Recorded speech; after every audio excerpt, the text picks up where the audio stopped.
Hey, everybody, welcome to Command Post Cohort. I'm Craig and I have Andrew with me. Hey everybody. This morning, we're going to be talking a little bit about why we started this podcast, and then we're going to get into communication. Me and Andrew have known each other for a while, going all the way back to Unfortunately. college. And we have both been through a lot of varied leadership training through our time in the military, as well as some things outside of military and civilian world. And this was our way of kind of giving back to the leadership community for a lot of these small and medium sized businesses that are do not have as many opportunities available for extensive leadership training. Yeah, so we'll try and give you some leadership pointers little by little that you can take with you and execute in your workplace. And So when I've talked to some other small business owners, one of the things that comes up a lot is communication. There's a lot of challenges with communication, and I think that it's one of the foundations of good leadership because it doesn't matter if you have all the answers. If you're unable to communicate those, it doesn't do anybody any good. yeah. Yeah, you have to be able to connect with people to get your point across, right? So that they can understand what they have to do, what you need them to do, what they can do, what they can't do. Because if you don't tell them, they won't know. If they don't understand it, they won't know. Yeah, I think unfortunately, a lot of times when leaders get busy, we assume we have told somebody something or we assume somebody knows what they're supposed to be doing. And we hear the, well, they should know to do that, or they shouldn't. And that's not fair. It's like, well, did you tell them? Did you have the conversation and explain things?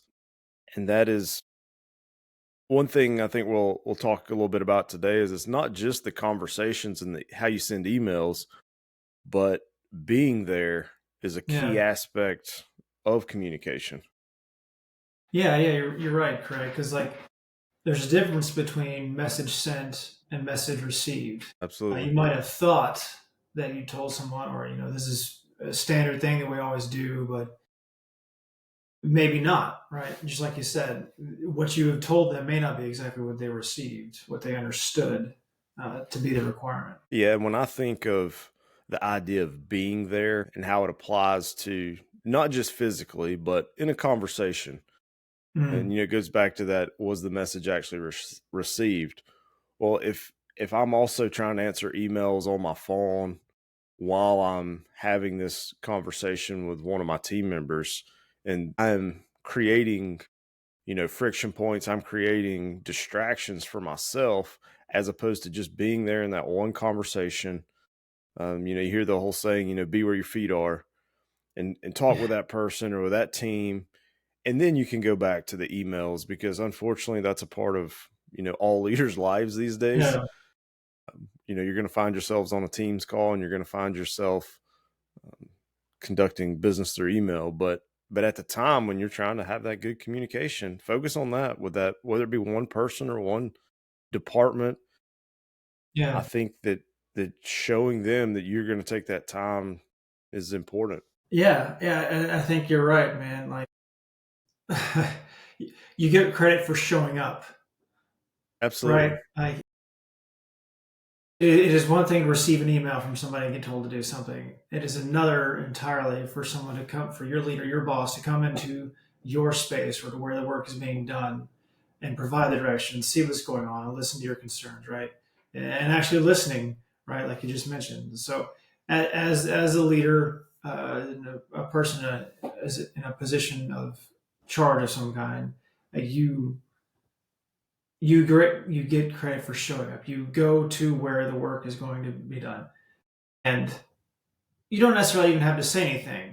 The first step is just It showing is. them that you are voting on this with your time and space. You are there, so this is important to you. And to you, if you can show that to them, then it becomes more important to them as well. Definitely. And I think that that's something that's overlooked so many times.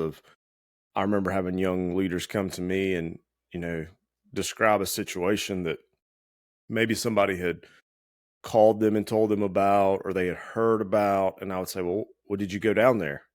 Did you go Mm. look at it? And they said, well, no, so and so's down there. And I was like, well, yeah, but but you're the leader, you're responsible for this. Why don't you go down there and check on the situation, especially when it's negative and something is going wrong. It's a show of support. But on the flip side, when it's something positive, I think it's good that it's almost like a form of recognition Yeah. to have the leader show up to those things. Yeah, And absolutely.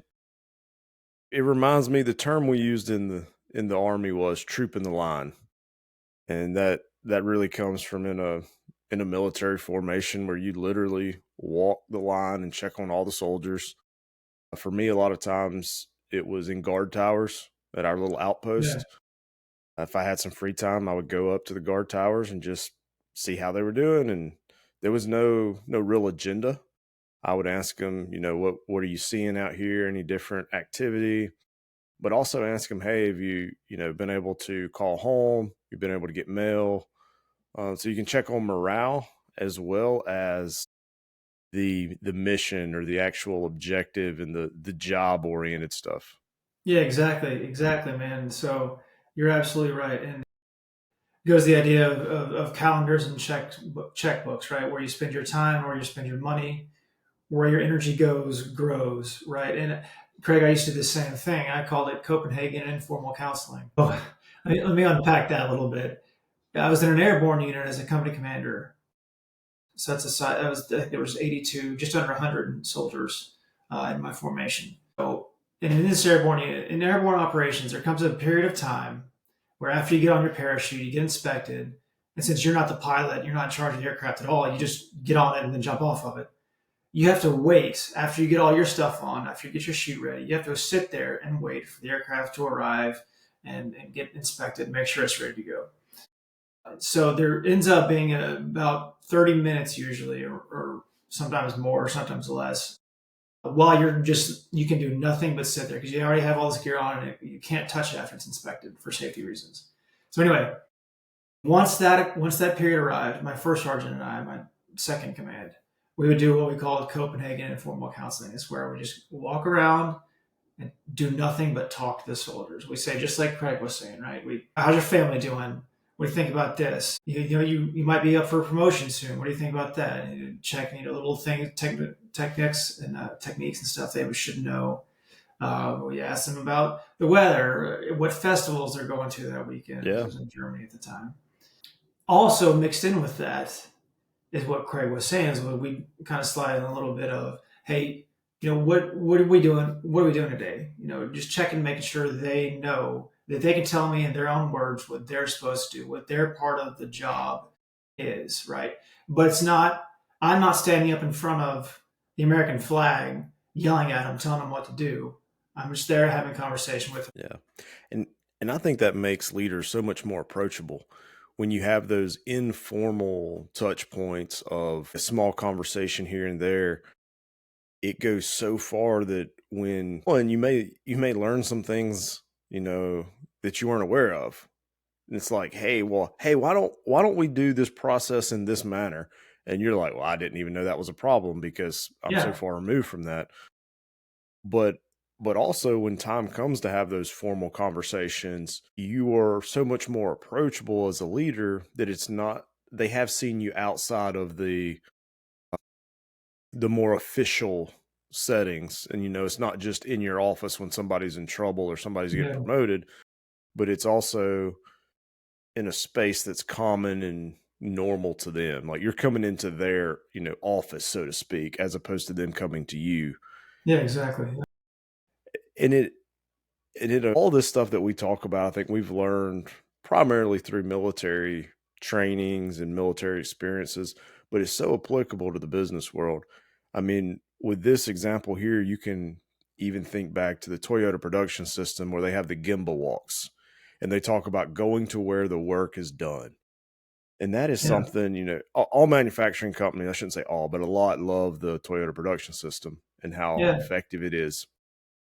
And that is when I think of the first time I heard about a Gimba walk, I was like, oh, you're talking about trooping the line. You're talking about going out there and checking on the boys and seeing how things are going.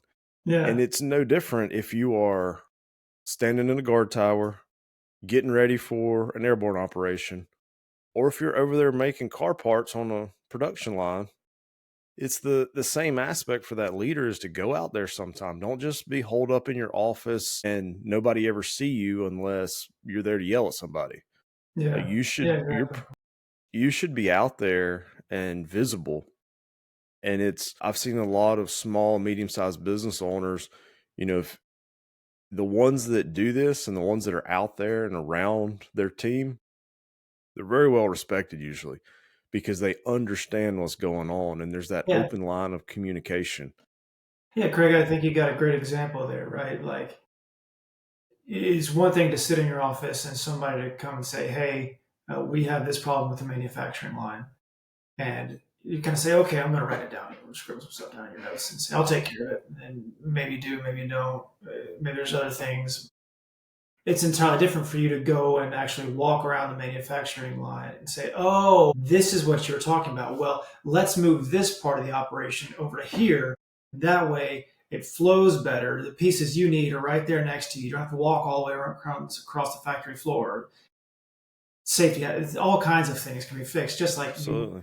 going and walking the manufacturing line, seeing, taking the people's concerns and seeing them firsthand, touching it with your hands, and to really understand it. And then that tells them it's important to you as well. Yeah, and it's so easy for, me to sit in my office and be like, well, I've got this flow chart that somebody made in PowerPoint, so I know what the process is like.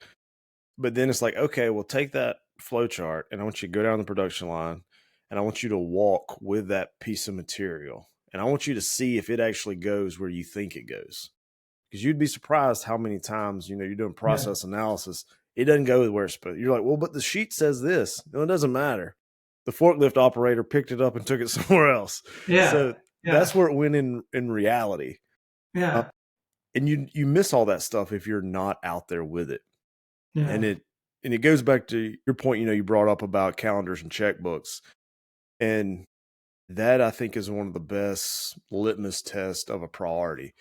I can tell my team what my priorities are, but if they really want to know, they're going to look at my calendar and see where do I spend my time, and they're going to look at the checkbook and see where do I spend the money.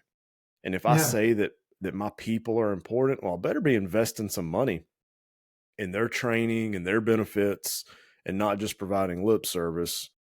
And as far as the calendars go, if I say that, oh yeah, this team's really important and this department is our priority this quarter, well, I should probably show up. Yeah. Because if not, that I'm kind of speaking out of both sides of my mouth, saying what I think, but then doing something different. And so I think that's a good thing to keep in mind when we're trying to establish our priorities as leaders. Yeah. And you can put it on your calendar, right? There was a four-star general I worked for, General Perkins. He was a commander of TRADOC a few years ago before he retired. Anyway, he said, at 8 o'clock in the morning, I have 14 hours worth of work that shows up. I have to prioritize the 10 hours that I want to accomplish. Yeah. The calendars, him and his Hmm. assistant calendar the 10 hours of work that he wants to do, right? And by work, I really mean what problems he wants to help solve for Yeah. everyone that works for him, which is about 30,000 people, right? So he picks out his priorities, right? And it's not email, I can tell you that. It's going to, we're on this big, base where there's lots of people doing lots of different things. He goes and sees them. He prioritizes things he wants to accomplish in that day on the calendar, right? So, but it's all part of being there, part of the communication you have by just being there. Your presence is the communication, is a big part of it. Yeah. So I told you when I was in the airborne unit, my squadron commander at the time, he was my boss. He always used to say, "Where there is friction, you apply leadership." That's a good one. He's a pretty smart guy. Sometimes I didn't think so, but that's probably just me being a young, dumb 20-something-year-old. We all have But our moments. yeah, so he always just say that. And what he meant by that was when you're planning something out, you can usually pick out the couple of points where there might be a. Don't let that just go be a problem. What he means is go to there. You know it's going to be a problem. Send a leader there. You go to there yourself, or send a junior leader that can handle it to help take care of, to help see things through.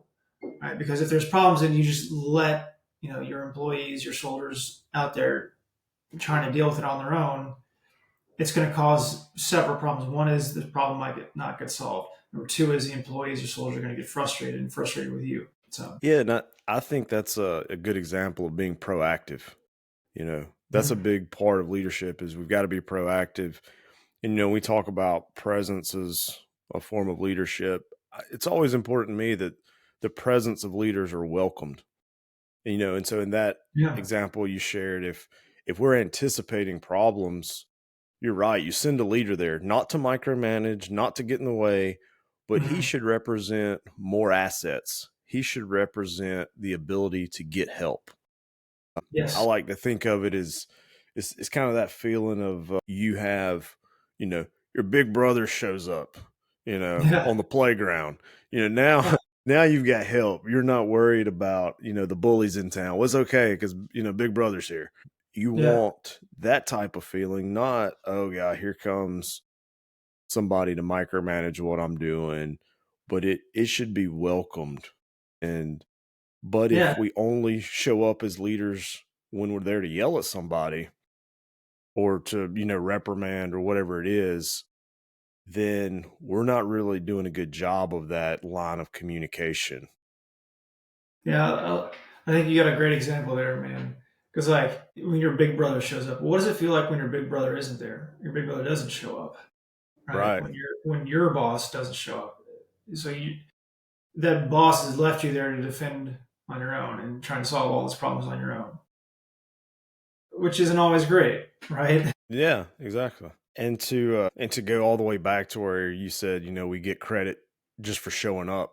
Mm. I had a unit when we were deployed, and one of the platoons had taken an IED strike, and I was not on that patrol. I was back at the outpost. But as that unit returned to the motor pool, I just made sure I was out there at the motor pool. And it wasn't, I didn't have some magical power to make things better. But, fortunately in that scenario, everybody was okay, generally speaking. But at the same time, it was that leader presence of just being there to, hey, what do y'all need? Does anybody need something? Let's get, Mm. if you need, whether it be what are the vehicle needs, what are the A cup of personnel coffee, needs? Yeah, exactly. It's little things. anything. It's not the big stuff. And I think we overanalyze this sometimes and we think, well, I don't have the right assets or I don't know what I need. Well, take them a cup of coffee down there. Yeah. See what they need. You would be amazed at what a can of Copenhagen and a pack of Red Bulls can do for the guys coming back off of patrol. And but it goes back to I'm not there to critique what happened. I'm there as a support role and to see Yeah. what can we do to make this better. Yeah. You're absolutely right, man. I got a million more examples, but Yeah, it's tough to try to find which ones that we can share that are because that's one of the unique things of the military is there's such an emphasis on leadership and you're every time you get promoted you're going back to some type of leadership course before you take that role. And, we've joked that we went through 4 years of leadership training before we ever got a job in the Army. That's how yeah, serious that's the true. military takes leadership training. And then even when you're in, when you go to the captain's career course, what is that, 6 months long, I think? Yep. Yeah, it's been basically a year and another year in training after you graduate before you even show up to your unit. Right. And so we have all these little examples that we've lived through. We have these examples and things that we know that we want to share, but we also don't want to inundate everybody with just one example after the other. And so that's the reason we thought, hey, this podcast may be a good option to share this You're starting to lag. and be able to spread the little tidbits. And it's not that we have some secret magical leadership power, but it would be You know, we'd rather you learn through our hard lessons as opposed to have to live through them yourself. So one thing I thought about was like think about if you're introducing a new product or a new system or new technology into the line, right? And you're the one in charge of it, right? So you have to train, get all the new employees trained on how they're going to use it. It's like the first day, right? It's going to feel a lot better if your boss shows up and just stands in the background, right? Yeah. So that communicates to you that it's important to that person. And it also communicates to your employees that this is important, right? And you have the support of your boss, right? Right. So again, just being there really helps emphasize what needs to be done, the mission or manufacturing, the installing a new piece of equipment, whatever it is, right? And that's one of the first steps of leadership. Yeah. And I think just being there in the background, and then you can walk around and ask, hey, how's this going? Do you see any room for improvements? Because it's another form of communication. Like, you don't have to have a meeting to communicate, oddly enough. You can Yeah, you can walk down there and be like, well, we're having issues out of the welding department. Well, walk down there and ask them, hey guys, what's going on? What's is it? It seems like there's been some challenges. Are there? What is your perspective? And you don't go down there accusing people. You just ask them simple questions, and you may find out that half of their machines are down. Maintenance can't get to them because they told them they weren't priority, or there's a supply chain issue with their materials, yeah, and it has nothing to do with that department. They're just waiting to be fed, so to speak. And then you can help. But if you don't know that, and I sit back in my office and just make accusations or assumptions, we're not going to get anywhere towards that high performance team or high performance organization that we're really looking for. yeah, totally agree, man. And as and as we talk about being there to support them and offer more assets, I always think back to something I was told early on is if you take care of them, they'll take care of you. And it is, if my team knows that if they're having a problem and they see me, maybe it's just walking across the parking lot, but it's something important to them that they are comfortable to say, hey, we're having this issue. Could you come down and help us out with it? Or could you come look at it and see what's going Mm, on? If you've got that open communication, that when that time comes and you're trying to it's a Friday afternoon and you're trying to get a project finished to send to one of your strategic level customers because it's been promised out, and you need some people to work overtime on a weekend, and you're having to ask, and it's not generally well received. They're going to remember all those times that you went out of your way to help to help them, and that's not going to be received the same as from the leader who's always in their office, just pointing the finger, playing the blame game, and never there in yeah, support. When you go out there and say, hey guys, we really need to get this finished up, I'm going to stay here with you. What can I do to help make this process faster? And yeah, I think it's just a lot better received because at some point we all have to ask that of our team. At some point, maybe it's once a yeah, year, maybe it's once every 3 years. Hopefully, it's not weekly, but there's going to come those times. yeah. And that's a great point. And you always have to be understand that you cannot ask your team to do something. Absolutely. And when it comes down to like very technical skills, that's not necessarily a very exact translation, right? Because you may not have the technical skills because Right. you were brought up in a different way. But if you're not willing to work overtime, you can't expect them to do that. If you are unwilling to go and help them solve problems, then you can't expect them to help you solve problems, and in a helpful, beneficial Yeah. way for everyone, for the company, Yeah. And because they don't think that you support them, right, or that you understand them. right. Because they're looking at your calendar and your checkbook and they're looking at theirs. And Mm. sometimes there's some disagreement there. If you're saying, Yeah, well, why do I have to work nights and weekends? Craig never works nights and weekends. And so there's an issue there. And it's like, well, why does their training get covered and I don't get any professional development? Craig says that people are important and the greatest asset, but however, we've never had professional development training. And it's evident when you've got leaders who are aligned with their teams and are truly trying to take care of them. And it's not for a selfish reason of like, well, I've got to make sure they're going to work overtime for me.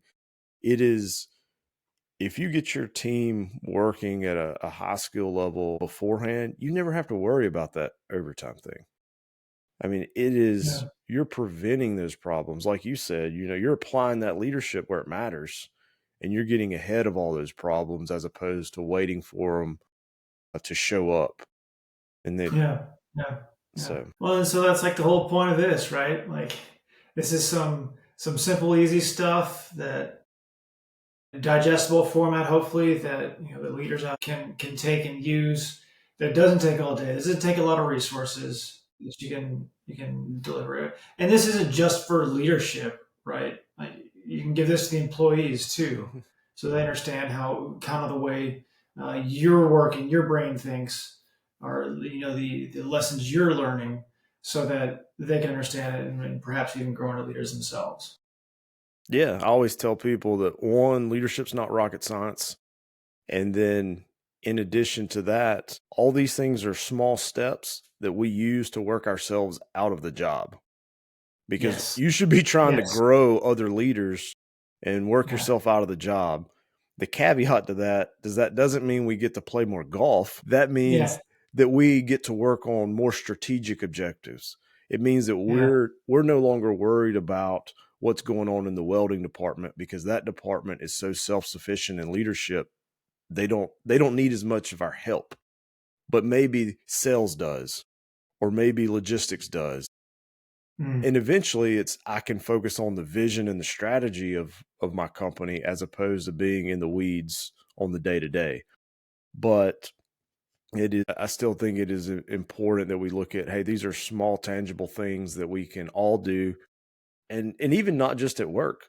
We can do these things that, whether you're in a civic organization or sports or church or whatever it is, a lot of this stuff applies there too. You got to Mm. communicate. Doesn't even on the soccer pitch, you got to communicate. So Yeah. so again, we're just trying to share some of these little tips, and hopefully y'all find some value in this. Yeah. I hope it helps. And we look forward to talking more about leadership in the future. Yeah. Let us know what you need. All right, y'all have a good one.